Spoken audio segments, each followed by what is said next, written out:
The peak of the Cold War. The world had turned into a giant chessboard where two superpowers fought a silent battle against one another.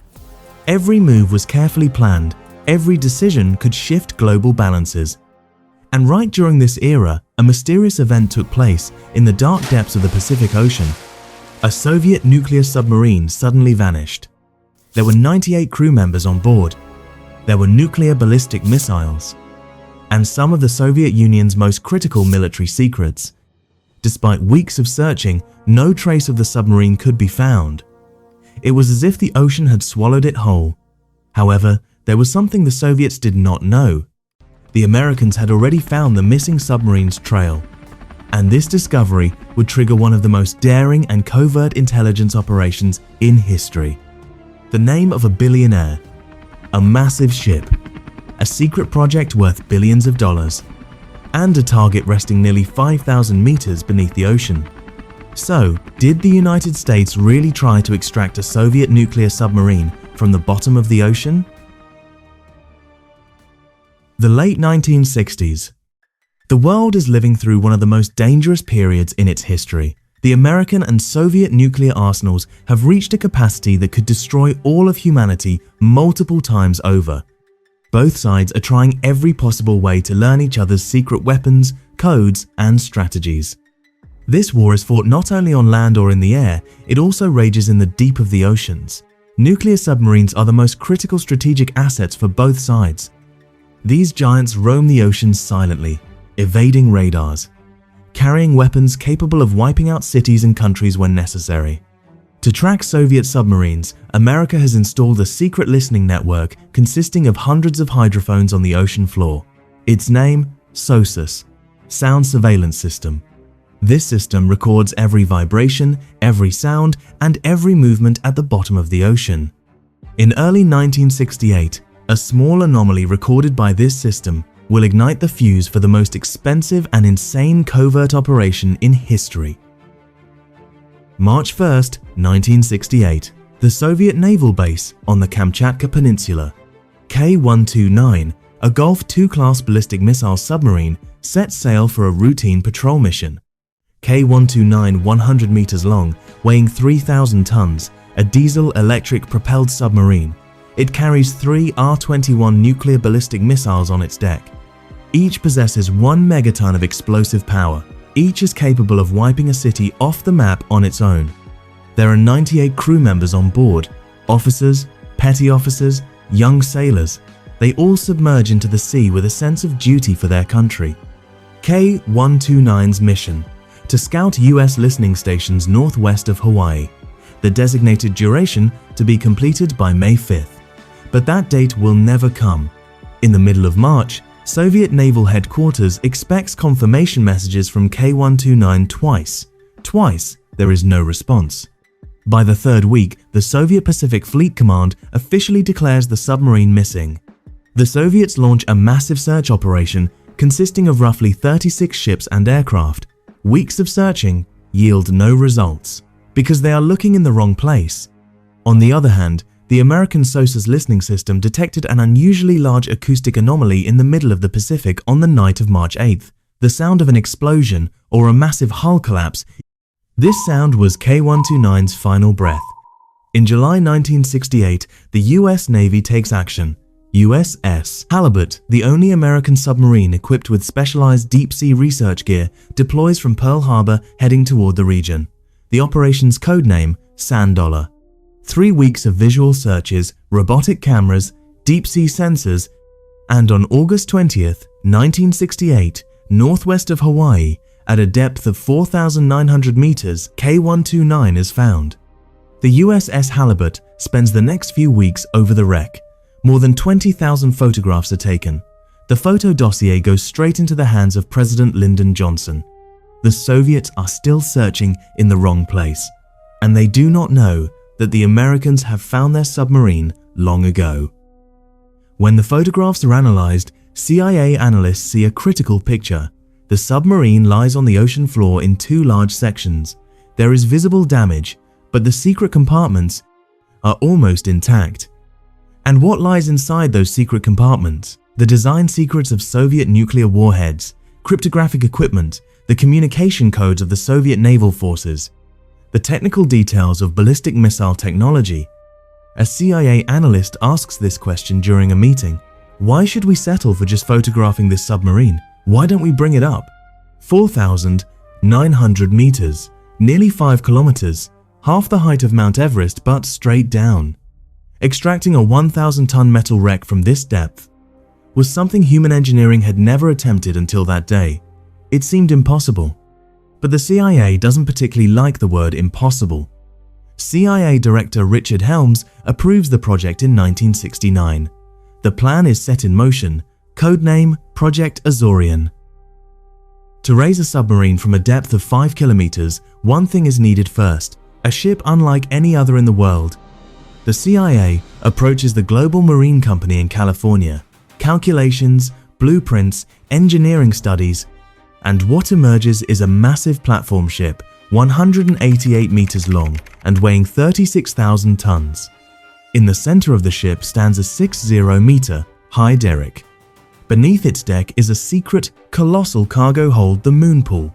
The recovered section of the submarine could be placed inside this hold, and the ship's most critical component, a giant mechanical claw.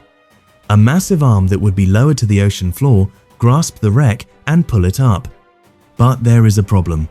While this ship is being built, no one must know why it is being built. Soviet spies are everywhere. A perfect cover story is needed to hide the construction. And this is where he steps in, Howard Hughes. The most eccentric billionaire of the 20th century, an aviation genius, film producer, and businessman. And most importantly, someone whose every move the media already followed, famous for his unconventional projects. The cover story engineered by the CIA is this. Howard Hughes is building a ship to extract manganese nodules from the bottom of the Pacific Ocean for commercial purposes. Manganese nodules, valuable mineral fragments containing iron, nickel, and cobalt, do exist on the ocean floor, and mining them was a genuinely discussed topic at the time. A CIA analysis notes the following. Deep ocean mining is an infant, potentially profitable industry with no baseline to measure credibility. A perfect cover. On the 4th of November 1972, the ship is launched, a ceremony with champagne. Media reports. Applause. Everyone is watching Howard Hughes' new mining exploration ship. No one knows the truth. The construction cost exceeds $200 million. According to some estimates, the total cost of the entire operation approaches $500 million in 1974 value. But the real matter is beyond money. Engineers are testing a technology that no one has ever tried before. A CIA official involved in the operation would say years later, "If we had known a bit more about marine engineering, we probably would have never attempted this." The 20th of June 1974, the Hughes Glomar Explorer set sail from Pearl Harbor. Official target, manganese mining research. Real target, the wreck of K-129. The ship slowly approaches the coordinates. 40.1 north latitude, 179.9 east longitude, right in the middle of the ocean. And on that very day, a Soviet research ship appears nearby, an AGOS-class Soviet intelligence vessel. Curiosity? Coincidence? Or suspicion? The CIA's cover story comes into play here. The ship's crew establishes normal commercial communications with the Soviet vessel. Visitors are shown manganese samples.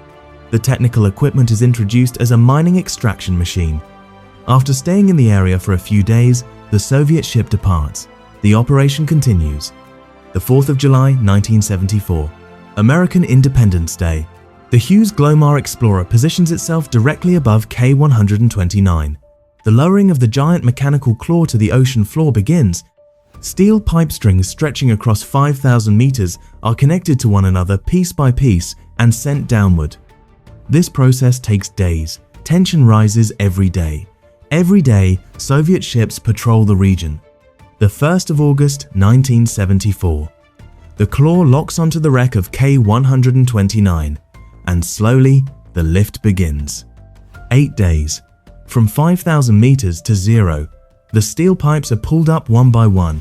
The submarine section slowly rises, and right at that critical moment, several arms of the claw snap. A large portion of K-129, the mid and aft sections, plummets back to the ocean floor. Only the forward section, the bow of the submarine, is successfully pulled up. On the 8th of August 1974, the section is taken into the ship's moon pool. The operation is completed. The ship sets sail toward Hawaii. Deep in the ocean, the largest part of K-129 still rests, and what lies inside is still a secret. Returning to Hawaii, the ship is handed over to analysis teams for the evaluation of the results. So, what did the CIA actually find? The answer to this question remains partially classified today. In 2010, the CIA partially shared a 50-page internal report of the operation with the public. But critical sections of the report are still redacted with black bars. Certain things are known for sure. During the operation, the lifeless bodies of 6 Soviet sailors were recovered from the forward section of K-129. The CIA held an official burial at sea for these sailors. The Soviet national anthem was played, the flag was saluted, and the submariners were sent off to the Pacific one last time. The footage of this ceremony was forwarded to Russian officials in 1992, following the collapse of the Soviet Union. Regarding the obtained intelligence, the official picture is blurry. Conventional wisdom suggests that the code room and nuclear systems fell back to the bottom due to the broken claw. However, some historians look at this narrative with skepticism. Several researchers, including naval historian Norman Polmar, ask this question: why would the CIA declare a successful operation a failure? Because keeping a secret is sometimes far more functional than hiding a success. What we still do not know today, exactly which pieces were recovered, the condition of the cryptographic equipment, and the full scale of the intelligence extracted from the operation. While the operation was still underway, a burglary occurred in Los Angeles on the 5th of June 1974. Howard Hughes' Summa Corporation office was broken into. Over 400 pages of documents were stolen. Among these documents were secret contracts the CIA signed with Hughes. By early 1975, a portion of the stolen documents reaches journalists. The Los Angeles Times begins questioning. The Washington Post and the New York Times also get involved. CIA Director William Colby takes swift action. He reaches out to several journalists, including Seymour Hersh of the New York Times, requesting the story be deferred on the grounds of national security, and most major media outlets accept this request until the 18th of March 1975. On that day, investigative journalist Jack Anderson shares all the details of Project Azorian during a national radio and television broadcast. The secret is no longer a secret. The CIA tries to cover it up, but the words it uses to do so will go down in history. In response to Freedom of Information requests, the CIA gives this reply: "We can neither confirm nor deny the existence of any records on this matter." This phrase, which entered legal history as the Glomar response or Glomarization, would become the standard language of intelligence services worldwide today. Neither confirm nor deny. Project Azorian was not just a submarine recovery operation, it was also the moment when the language of secrecy was rewritten. Decades have passed since those days. The largest part of K-129 still lies at the bottom of the Pacific. The vast majority of the 98 crew members are still there. Project Azorian was an unprecedented engineering feat in history. It pushed the boundaries of human intellect and technology, but it was also a demonstration of just how far humanity could go. The CIA's internal report, partially made public in 2010, revealed the official narrative of the operation, but it also deepened the questions, because a major portion of the lines is still covered with black bars. Project Azorian exposes not only the military or political dimensions of the Cold War, but also its technological and intelligence facets. Two superpowers maintained a war invisible to the eye in the dark depths of the oceans, in covert submarines, and in secret laboratories. Following the operation, the Hughes Glomar Explorer was transferred to commercial use. It changed hands over the years for different purposes, and eventually it was scrapped. But the legacy it left behind, the paths it paved in deep-sea engineering, the tactics it brought to the intelligence world, and the Glomar response it gifted to the language still lives on. The ocean floor does not give up its secrets easily, and some questions will perhaps remain 5,000 meters deep forever. The CIA partially shared its internal report on Project Azorian with the public in 2010. Many details regarding the operation still hold classified status. If you enjoyed this documentary, you can support our work by liking the video. Don't forget to share your thoughts about Project Azorian and this extraordinary operation that took place behind the scenes of the Cold War with us in the comments. Do you think the CIA truly obtained the information it targeted through this operation? To watch more documentaries about history, intelligence, and the world's most covert operations, you can subscribe to our channel and turn on notifications. Thank you for watching. See you in the next documentary.